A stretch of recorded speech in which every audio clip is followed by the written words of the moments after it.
আসসালামু আলাইকুম ওয়া রাহমাতুল্লাহ। প্রিয় দিনী ভাই ও বোনেরা, আশা করি আপনারা সকলেই ভালো আছেন। আল্লাহর অশেষ মেহেরবানিতে আমিও ভালো আছি। আজকের ভিডিওতে আমি সূরা আ'রাফের ১৬৫ আয়াত থেকে ১৭০ আয়াত পর্যন্ত বাংলা অনুবাদ সহ ধীরে ধীরে তেলাওয়াত করব ইনশাআল্লাহ। أعوذ بالله من الشيطان الرجيم. بسم الله الرحمن الرحيم. فلما نسوا ما ذكروا به أنجينا الذين ينهون عن السوء وأخذنا الذين ظلموا بعذاب بئيس بما كانوا يفسقون.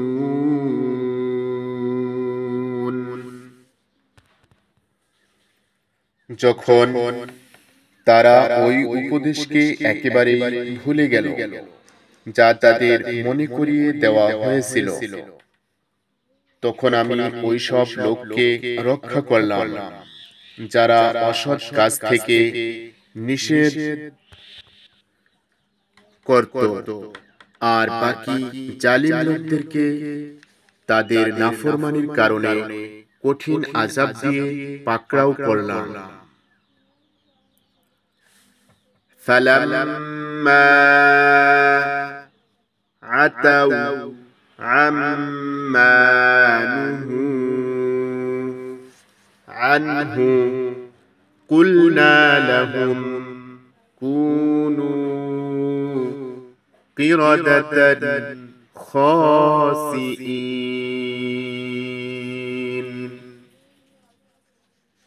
তারপর যখন তারা ঔদ্ধত্য সহকারে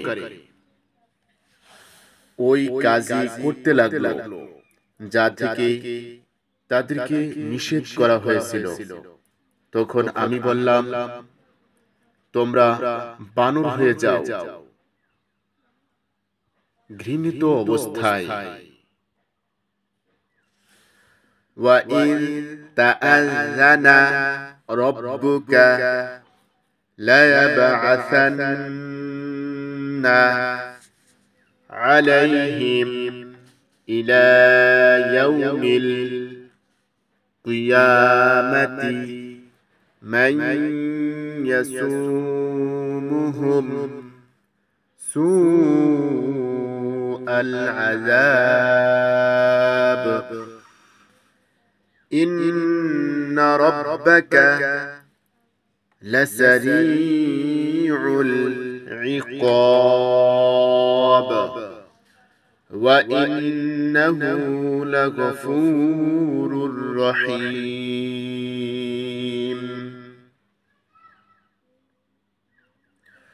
যখন আপনার রব ঘোষণা করলেন যে তিনি কিয়ামত পর্যন্ত সবসময় এমন লোকদেরকে বনি ইসরাইলের উপর চাপিয়ে দিতে থাকবেন যারা তাদেরকে নিকৃষ্ট আযাব দিতে থাকবে, নিশ্চয় আপনার রব জলদি শাস্তি দিতে পারেন, অবশ্যই তিনি ক্ষমাশীল এবং দয়াময়।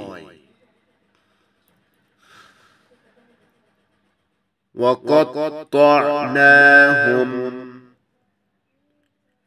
فِي الْأَرْضِ أُمَمًا مِنْهُمُ الصَّالِحُونَ وَمِنْهُمْ دُونَ ذَلِكَ وَبَلَوْنَاهُمْ بالحسنات والسيئات لعلهم يرجعون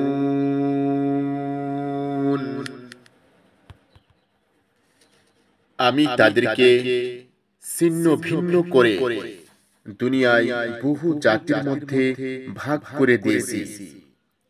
তাদের মধ্যে কতক লোক সৎ কর্ম পরায়ণ ছিল আর কতক অন্যরকম ছিল। আমি তাদেরকে ভালো ও মন্দ অবস্থা দ্বারা পরীক্ষা করতে থাকি যে হয়তো তারা ফিরে আসবে।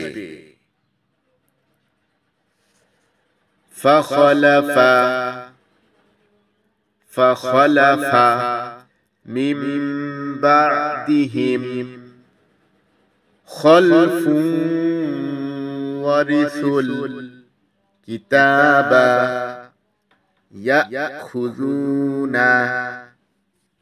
عرض هذا الأدنى ويقولون سيغفر لنا وإن يأتهم عرض مثله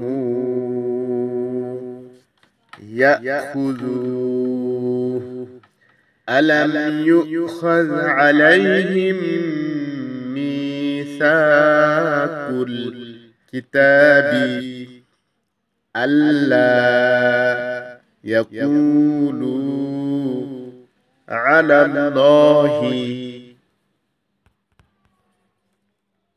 إلا الحق ودرسوا ما فيه والدار الآخرة خير للذين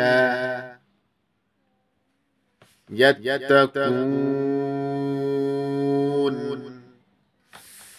أفلا تعقلون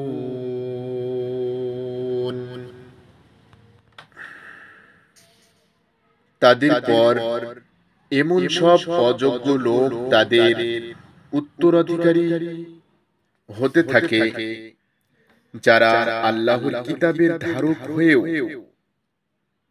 এই নিকৃষ্ট দুনিয়ার ফায়দা লুটে আর বলে আশা করা যায় আমাদেরকে মাফ করেই দেওয়া হবে।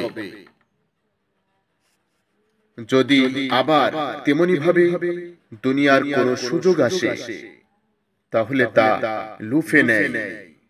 তাদের কাছ থেকে কি কিতাব সম্পর্কে ওয়াদা নেওয়া হয়নি যে আল্লাহর নাম নিয়ে যেন শুধু তাই বলে যা সত্য, অথচ এই কিতাবে যা লেখা আছে তা তারা পড়েছে। আখিরাতের বাসস্থান তো শুধু মুত্তাকিদের জন্যই ভালো। তোমরা কি এতটুকু কথাও বুঝো না?